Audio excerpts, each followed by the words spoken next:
Atlanta, it's time to lock in. Week 2 is here, and the Falcons have a golden chance to prove they are more than just a good start.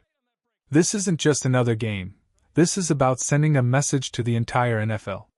Can the Dirty Birds rise up, shut down the Vikings, and start a winning streak that changes the whole season? Let's break it down. The Falcons are staring at a huge challenge on Sunday Night Football against the Minnesota Vikings. But make no mistake, this game is winnable. In fact, I believe the Falcons can control the Vikings if they stick to 5 key areas on both offense and defense. These aren't just one-week fixes, these are philosophies that can carry this team through the entire season. So, let's talk about the first and most important key to victory: stack the box and stop the run. If you don't know the term, the box means the group of defenders lined up close to the line of scrimmage. Stack 8 men in there, clog the lanes, and force the Vikings to throw. Last week, the Chicago Bears got this completely wrong. They only stacked the box about 20% of the time. And what happened? Aaron Jones and backup Jordan Mason gashed them for 120 rushing yards. That's unacceptable. Kevin O'Connell, the Vikings head coach, loves to line up in 12-man personnel. That's 2 tight ends on the field, 1 on each side of the tackle. It creates extra gaps and gives their backs room to run. If you don't load the box, you're just handing them yards. But here's the good news: the Falcons' defense has the muscle to stop this. They can take away the run, force Minnesota to put the game in the hands of rookie quarterback J.J. McCarthy, and make him prove he can handle the pressure. On Monday night, through 3 quarters, McCarthy didn't look like he was ready to carve up a defense. The Bears just didn't make him work hard enough. Atlanta cannot make that same mistake. Now, let's be real. The Falcons' defense in Week 1 wasn't perfect.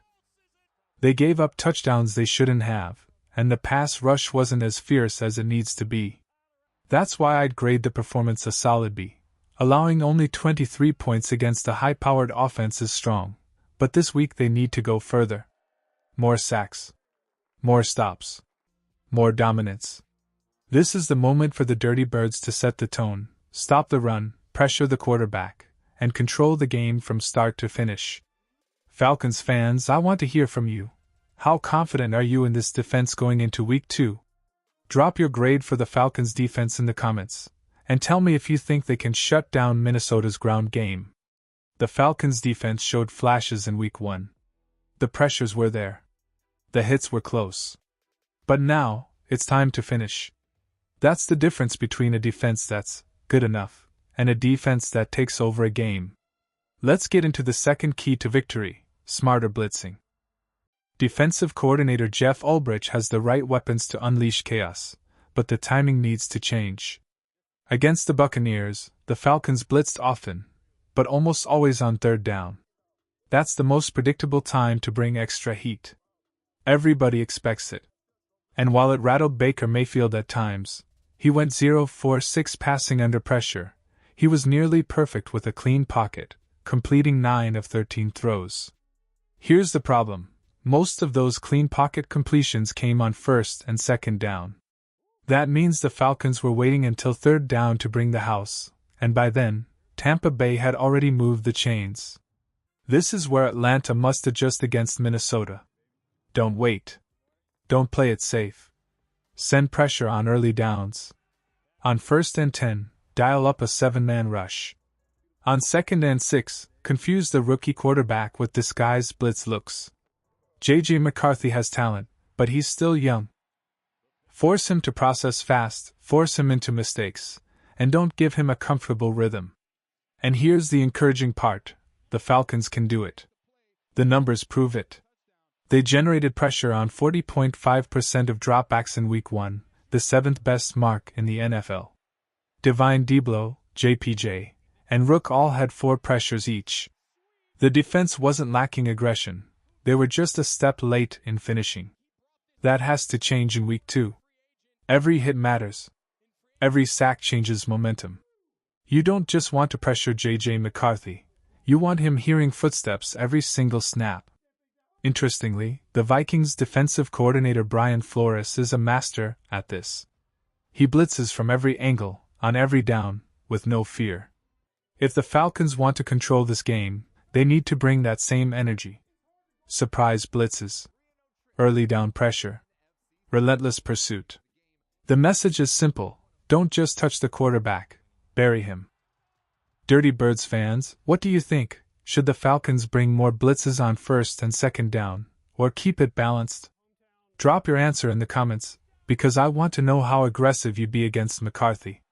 The Falcons' next key to victory is crystal clear: Zach Robinson, get this offense under center.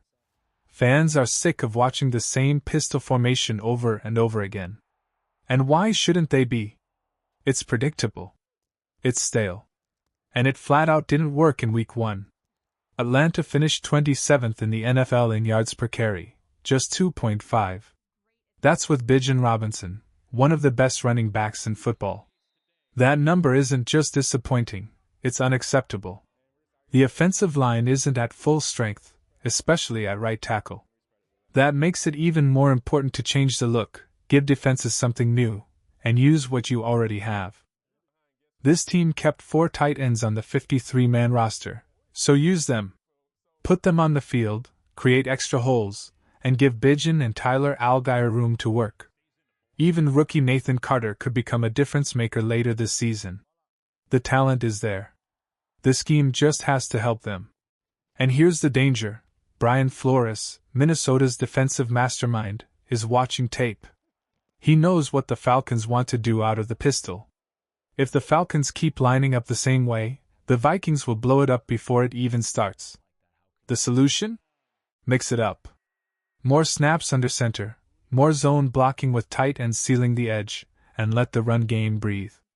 That's how you unlock Bijan, and that's how you keep Michael Penix Jr. comfortable in the pocket. Speaking of Penix, that brings us to the next adjustment: beating the blitz. Flores is the most aggressive blitz caller in the NFL. He will send pressure from every angle. The only way to fight back is quick, simple passes to the flat. Swing it to Bijan. Hit Kyle Pitts wide. Dump it to a receiver outside. It doesn't need to be flashy, 6 to 8 yards at a time is enough. Every quick completion forces Flores to back off. Every successful counter to the blitz makes him hesitate. And when he finally drops into zone coverage, that's when Penix can start picking them apart deep. Now, we can't ignore the third piece of this puzzle, and it's one that burned the Falcons last week: the kicking game. Michael Penix Jr. marched this team down the field in crunch time against Tampa Bay, set them up for a chance to tie it, and the drive was perfect. But then, the kick was missed. Younghoe Koo didn't deliver, and it left the Falcons with nothing to show for it. That's why John Parker Romo was signed. That's why another kicker, Lenny, is stashed on the practice squad. And now, the LeSean Koo is as short as it's ever been. Raheem Morris even said in his press conference that the kicking competition has officially started. At this moment, Koo is still the guy, but that could change in an instant. By Saturday, this team might have a new kicker. And that's the truth: sometimes, games come down to one swing of the leg.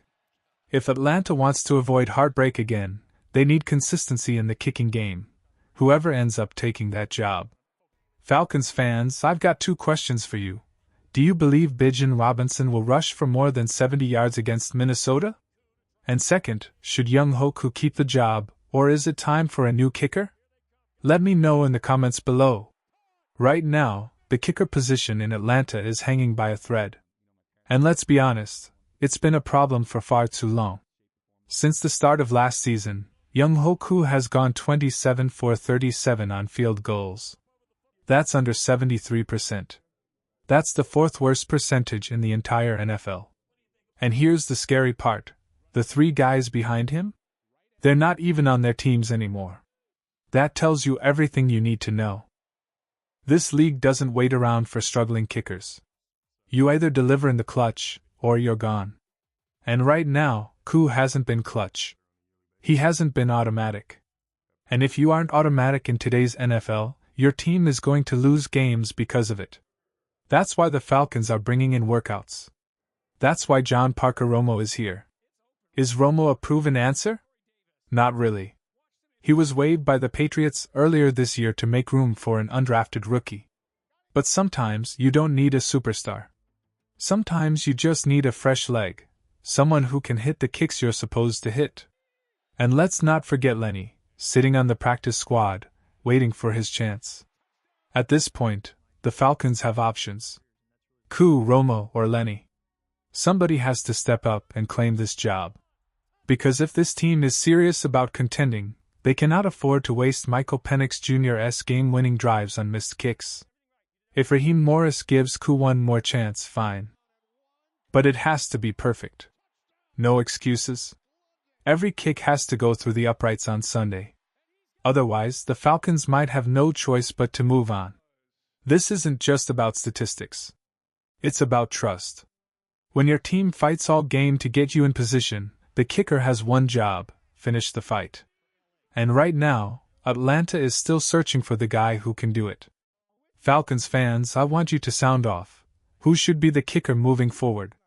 Type K if you're still riding with Koo, R if you believe Romo deserves the job, or L if you want to see Lenny take the field. Let's see where the fan base stands on this one.